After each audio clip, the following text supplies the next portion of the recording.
बेश ज्ञान अकादमी में आपका स्वागत है। आइए मैं उपस्थित हूँ आपके समक्ष कक्षा 11 हिंदी के साथ। आज मैं शुरू करने जा रहा हूँ संत कबीर इनकी कविता है पदावली। आइए शुरू करते हैं। बहुत दिनन थै मैं प्रीतम पाए, भाग्य बड़े घरी बैठे आए। मंगलचार माही मन राख्यों, राम रसायन रसना चाख्यों। मंदिर माही भया उजियारा, लय सूती अपना प्यू प्यारा। मैं रनिराशि जे निधि पाई, हम ही कहा यह तुम्हें बढ़ाई। कहें कबीर मैं कछु ना कीना, सखी सुहाग राम मोहि दीन्हा। ये इसका अर्थ देखिए। कबीर के अनुसार यहाँ पर जो जीव हैं, ये जीवात्मा अर्थात पत्नी के रूप में और परमात्मा को प्रीतम के रूप में, पिया के रूप में माना जाता है। यहाँ कबीरदास जी कहना चाहते हैं बहुत दिनों के बाद, बहुत दिनों के बाद मैंने प्रीतम को पा लिया है। ये बड़े सौभाग्य की बात है कि वो घर बैठे ही मुझे आकर मिल गए।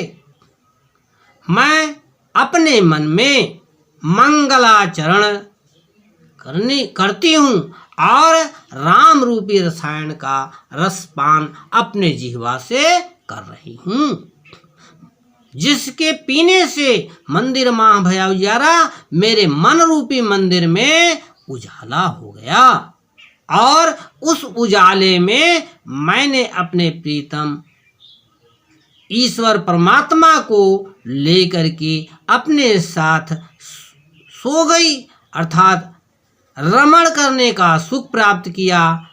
मैंने जो उस रमण का निधि प्राप्त किया, यह जो निधि मिला इसमें मेरा कुछ नहीं बल्कि तुम्हारी ही बड़ाई है, अर्थात परमात्मा की ही बड़ाई है। कहें कबीर मैं कुछ न कीना। कबीरदास जी कहते हैं हे सखी, यहाँ सखी का संतों, हे संतों, मैंने इसके लिए कोई भी प्रयास नहीं किया, बल्कि राम ने अर्थात परमात्मा ने मुझे वह सौभाग्य मुझे अपने आप दिया। इस प्रकार से इसका पूरा अर्थ होता है बच्चों, परंतु आपको पूरा अर्थ नहीं लिखना है, बल्कि उसमें से 5 प्रश्न पूछे जाएंगे और प्रत्येक प्रश्न का 2 अंक होगा। पहला प्रश्न एक इस प्रकार से होगा, कविता का शीर्षक और लेखक का नाम लिखो। तो आप जानते हैं कविता का शीर्षक पदावली है और लेखक का नाम संत कबीर। ये 2 नंबर का आपको हो गया। इसके बाद अगला प्रश्न पूछा जा सकता है, राम रसायन को कौन चखता है? तो इसमें आप कहेंगे राम रूपी रसायन को जिह्वा, जो संतों की जिह्वा है, वो चखती है। तीसरा प्रश्न हो सकता है रेखांकित अंश की व्याख्या कीजिए।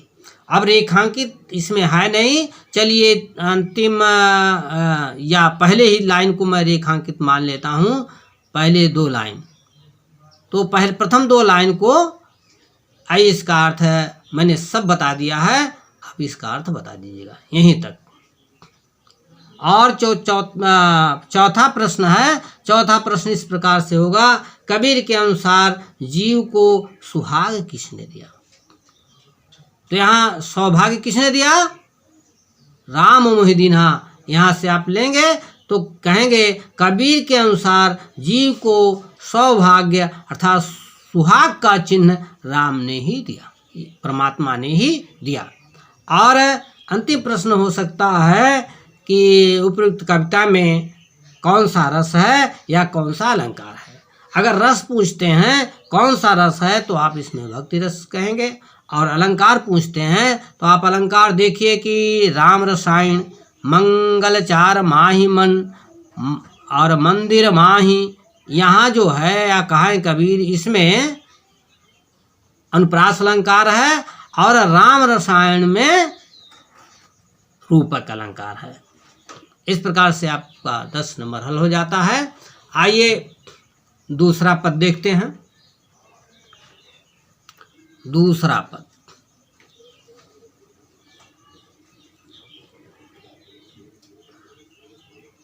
संतों भाई आई ज्ञान की आंधी रे, ब्रह्म की टाटी सबे उड़ाड़ी, माया रहे न बांधी रे, दुचते की दुई थूनी गिरानी, मोह बड़ीला टूटा, तृष्णा छान परी घर ऊपर, कुबुद्धि का भांडा फूटा।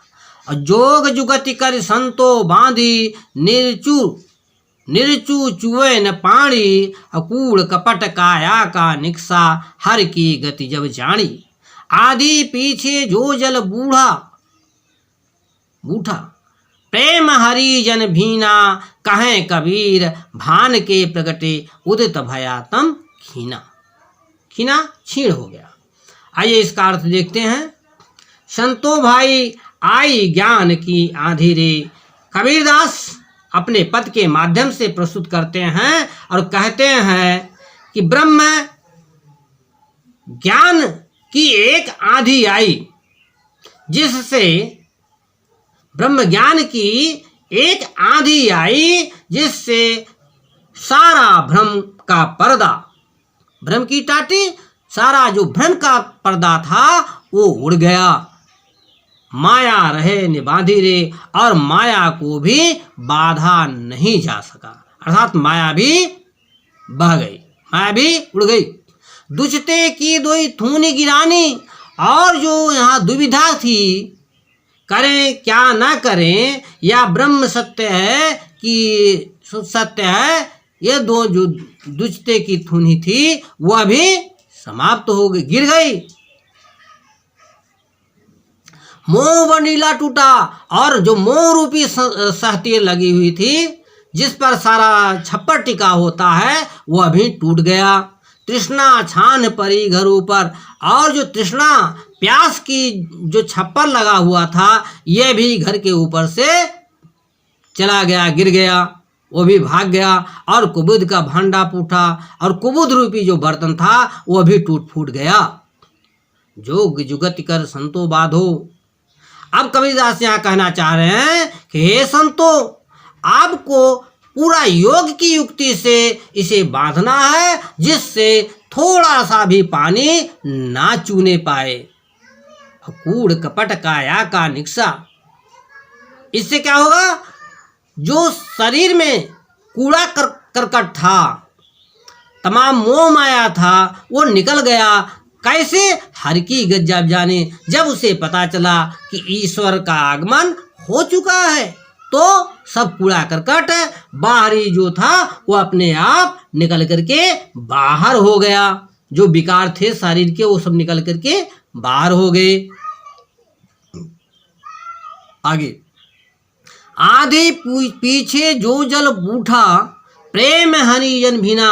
कबीरदास जी के कहते हैं कि आंधी के बाद में जो जल बरसा उससे प्रेम हरिजन भीना, जो हरि के जन थे, जो भक्त थे, जो ब्रह्म में लीन होने वाले लोग थे, ऐसे लोगों का शरीर ओतप्रोत हो गया, पूर्ण रूप से भीग गया, अर्थात ब्रह्ममय हो गया। कहें कबीर भान के प्रकटे। कबीरदास जी कहते हैं सूर्य के प्रकट होने पर सारा अंधकार नष्ट हो जाता है। कबीरदास जी क्या कहते हैं कि जब सूर्य प्रकट होता है तो सारा अंधकार नष्ट हो जाता है। उसी प्रकार भक्त रूपी सूर्य के प्रकट हो जाने पर अज्ञान रूपी जो अंधकार है ये नष्ट हो गया। तो बच्चों, इस प्रकार से संपूर्ण अर्थ है। मैं बता दूं कि इस पे इस प्रकार से संपूर्ण अर्थ नहीं आपको लिखना है, बल्कि इस प्रकार से लिखना है। 5 प्रश्न इसमें भी पूछे जाएंगे, आप देख रहे होंगे। ये पहला प्रश्न जैसे है कि कविता का शीर्षक एवं कवि का नाम लिखो, ऐसा हो सकता है। कविता का शीर्षक एवं कवि का नाम लिखो, तो इस प्रकार से अगर है तो आप देखेंगे कविता का शीर्षक पदावली है और कवि का नाम संत कबीर है। दूसरा प्रश्न हो सकता है भ्रम का पर्दा कैसे उड़ गया, तो इसमें आप देख रहे हैं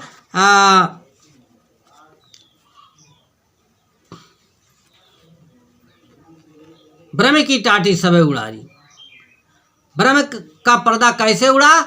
ज्ञान की आंधी आने पर सारा भ्रम का पर्दा उड़ गया। और तीसरा जो रेखांकित अंश की व्याख्या कीजिए या करो, तो ये रेखांकित अंश मैंने संपूर्ण का अर्थ बता दिया है, उसमें से जो लाइन रेखांकित किया जाएगा उतना अर्थ बताना है। और चौथा, शरीर से कूड़ा कपट कब निकल जाता है? तो शरीर से कूड़ा कपट ज्ञान हो जाने पर। यहाँ आया हुआ है कूड़ा कपट काया का हर की गति जाए। जब ईश्वर की गति पता चल जाता है, तो जैसे पता चलता है कि ईश्वर आ गए हैं, तो शरीर से सारा कूड़ा कपट निकल जाता है। अंत में कविता में अलंकार एवं रस बताइए। आइए, अगर इसमें ऐसा पूछा जाता है कविता में कौन सा अलंकार है या कौन सा रस है, तो इसमें आप देख सकते हैं रस शांत है और अलंकार में सांग रूपक है। इस प्रकार से आपका पूरा होता है। आइए, आपको कैसा लगा? अच्छा लगा हो तो वीडियो को जरूर लाइक करिए और सब्सक्राइब कीजिए। धन्यवाद।